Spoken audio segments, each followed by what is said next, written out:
Hi everyone. మన రాష్ట్ర ప్రభుత్వం రిజిస్ట్రేషన్ ఛార్జీలను రివైజ్ చేస్తున్నామని చేసే ఆలోచనలో ఉందని అన్ని ప్రముఖ పేపర్లలో న్యూస్ వచ్చింది. అయితే రిజిస్ట్రేషన్ ఛార్జీలను కనుక రివైజ్ చేస్తే ఎవరికి లాభము ఎవరికి నష్టం ఏంటో ఇప్పుడు చూద్దాము. ప్రభుత్వం రిజిస్ట్రేషన్ ఛార్జీలను కనుక రివైజ్ చేస్తే గవర్నమెంట్కు ఆదాయం పెరుగుతుంది, కానీ దీనివల్ల ఎవరికి ఎటువంటి ఉపయోగం లేదనే చెప్పుకోవచ్చు. పెంచిన రిజిస్ట్రేషన్ ఛార్జీలు ప్రజల ఆరోగ్యానికో లేదా విద్యకో మౌలిక వసతులు కల్పించడానికో అయితే పర్వాలేదు, కానీ మన రాష్ట్ర ప్రభుత్వాలు స్కీమ్స్ కోసం ఎక్కువగా ఖర్చు పెడుతున్నాయి.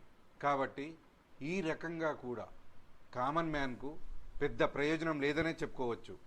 గత కొద్ది కాలంగా హైదరాబాద్ రియల్ ఎస్టేట్ మార్కెట్ చాలా స్తబ్దుగా ఉంది. ఇప్పుడు ఈ నిర్ణయం వల్ల ఇన్వెస్టర్స్ కూడా ఇన్వెస్ట్ చేయడం వల్ల కొనుగోలు భారం పెరుగుతుంది. కాబట్టి ఇన్వెస్ట్ చేయాలంటే వారు వెనకాడతారు.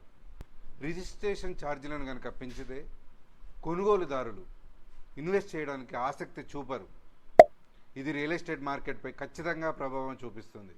పెరిగిన ఛార్జీల ద్వారా డెవలపర్లు కూడా కొత్త కొత్త ప్రాజెక్టులు చేయడానికి ఆసక్తి చూపరు.